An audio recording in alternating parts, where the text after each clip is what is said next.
Hey guys, welcome to another New World video. In today's video I thought we could once again have a look at furnishing, why it is important, and how to level it efficiently, and what to do with it once you have it leveled. I know I've made this video before, but so much has changed since I made that one that I thought it was an appropriate time to update this guide, because I've been getting so many people asking if my old one would still work, and the answer is no. So let's get into it. So first thing we should have a look at, of course, is why furniture. Well, furnishing in New World is one of the most fun, profitable professions in the game, especially now with the introduction of music. As a furnisher, you will be able to craft very cool home decor, beds, tables, shelves, chairs, anything that you can imagine that would decorate your home, you will likely find in this trade skill. You will also be the one people turn to when they want storage chests made, which, as we all know, is always important because storage in this game can become an issue really fast for anyone who does not have the top tier chests. One of the main reasons, though, that anyone should want to level furnishing is, of course, trophies. As a furnisher, you will be the one to craft the major trophies for you, your company, or even to sell as a service or to craft and place on the market. Trophies are very important to every aspect of the game, from combat to gathering, even to fishing. A furniture maker will always be able to make some coin crafting these. And finally, now as a furnisher, you will be the one making the new musical instruments that have come to the game with the new musician trade skill. The guitar, the mandolin, the flute, the drums, these are all made by you. And right now the prices and demand are high, so no better time to max this skill. So let's get into the leveling. Now, before I begin, I want to say that it is very important that you follow the complete crafts for step 1. For 2 reasons. 1, it will be required for the later steps and for the total experience needed from 0 to 50. I have found that many people skim through the video and are missing items then thinking the guide is incorrect, when in reality it is exact to the XP needed. Okay, let's just get started. From 0 to 50, for this step you will need 16,840 furniture experience. So, to receive this you will be first crafting 101 apprentice drums. This will provide you with 3,232 experience. For this you will need 1,010 timber, 303 iron ingots, 404 obsidian sandpaper, and 1,515 ash stain. These will be very important later, so be sure to complete this step. Then you will be crafting 91 warm iron sconces. This will provide you with 13,608 experience. For this you will need 1,365 timber, 455 iron ingots, and 455 oil. So from 50 to 100, here you will require 113,780 furnishing experience. For this, you will be making 101 musician's drums. To craft these, you will need 1,515 lumber, 404 steel ingots, 505 obsidian sandpaper, 2,020 maple stain, and 202 snail slime, and also 101 apprentice drum trinkets. This is where the 101 drums from the last step become important. When you salvage them, you will receive a trinket for each one you salvage. It was just AGS's way to make storing them a little easier.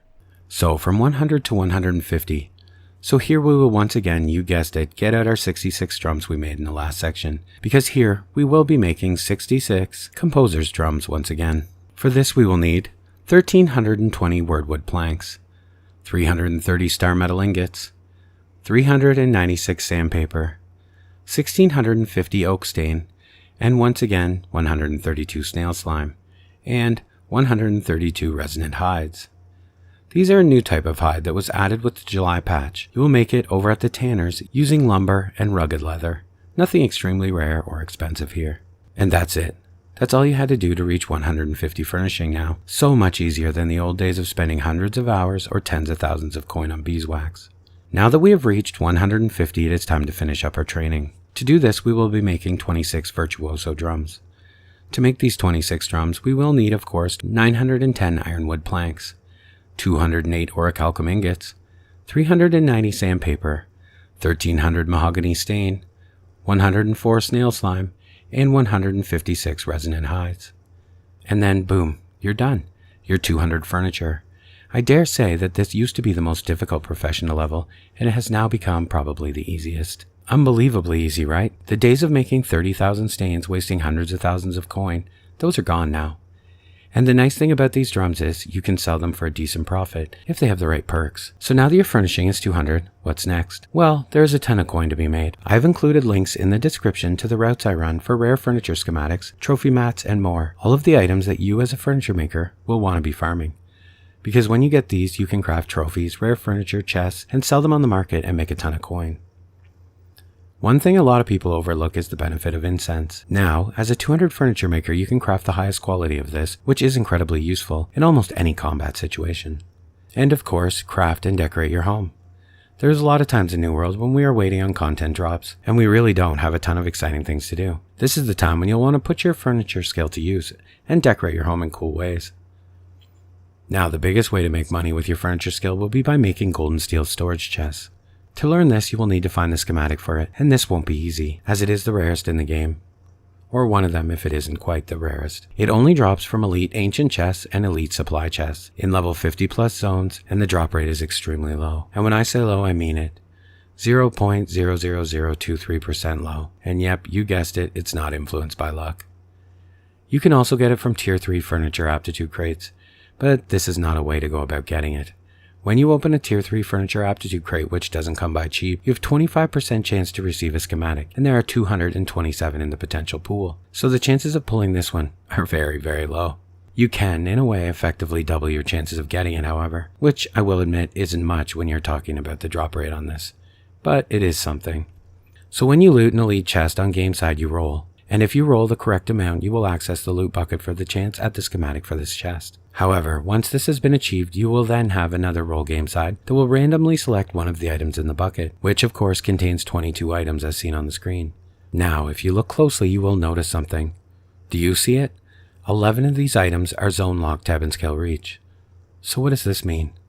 If you farm elite chests outside of Ebonscale, you eliminate 11 items from your potential roll. So when you do get lucky and you roll to access this loot pool, you will have a lot less items in your random roll for the chest schematic. In any event, this will be very difficult and it will take some time. But in the end, it will pay off in a huge way. So be sure to hit those elite chests every day once you max the skill. Your wallet will thank you later. Okay guys, that's all for this one. I will be posting the weaponsmithing next. So until then, thanks for watching and I will see you in the next one.